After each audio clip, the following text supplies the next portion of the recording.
So today's lesson is technically new, but it is something that we've talked about, and hopefully as we're going through the three problems here, they'll look familiar to you guys, because we have talked about these sorts of problems in other contexts. Title for today is Simplifying Rational Expressions. And this keyword rational right here is a word you're going to have to know. When you see the word rational, I want you guys to think of fractions. So rational is like a synonym or another word for fraction. And if you look, I'm going to come back to this in one sec, but the problems that I have in the video for today, all of them involve fractions with variables in them. So we're learning how to simplify different problems with fractions that have variables in them. And these problems can be broken down into three main styles, or three main types. So I have one example for each of the three types. The first type of problem can look like what you see right here, which there's no pluses or minuses, there's one piece, top and bottom. This is just like properties of exponents like we did earlier on in the year. So you guys might remember we did that add, subtract, multiply stuff for exponents. That's exactly what this is. So if you see a problem with just one term, top and bottom, what you're going to do is you're going to start by reducing 40 over 60 like a regular fraction. 40 over 60, if you divide them by 20, reduces to 2 on top, 3 on the bottom. So you just reduce like a regular fraction. And when you divide, you have to subtract your exponents. So you always do bigger first. 12 minus 4 is 8. And since there are more x's down here, I'm going to have x to the 8th power for the bottom. So this is going to be my final simplified answer for number 1.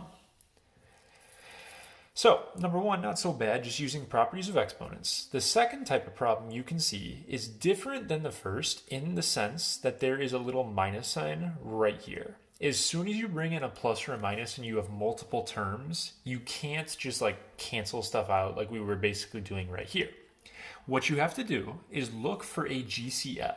The top, there's nothing you can factor out of this, but on the bottom, I can pull out the number 6, because 6 goes into 12 and 6, and I can take 3 x's off of each part. So I'm doing a GCF of 6x to the third. If I divide it, 12 divided by 6 makes 2, with 1x left over. Negative 6 divided by 6 is negative 1.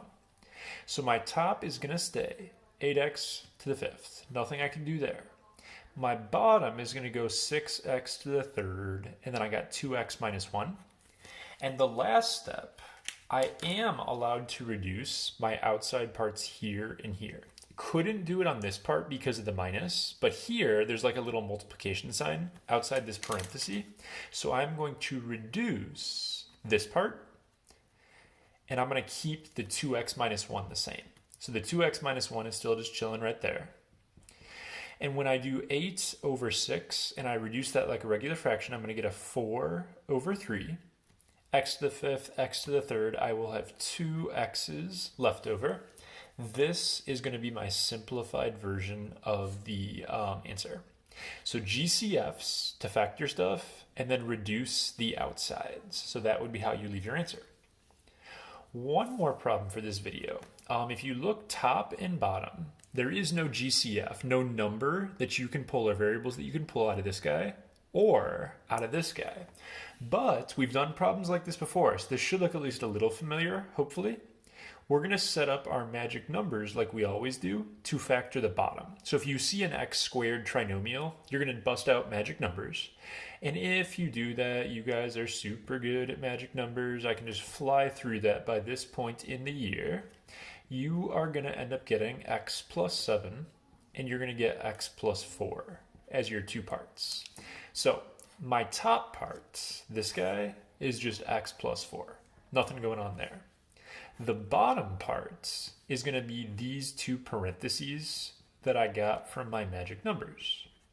So I'm going to put down x plus 4, and I'm going to put down x plus 7. Got my two parentheses right there. The last step, if you guys remember, we're going to look to see if anything is the same on the top and the bottom. And I have a matching x plus 4 here and here. Those are going to cancel out with each other. If they match, all I have left for my answer is x plus 7, but it's on the bottom of the fraction, so I put a 1 up top. So I did my magic numbers, I canceled what was the same, I wrote down the leftovers for my final answer.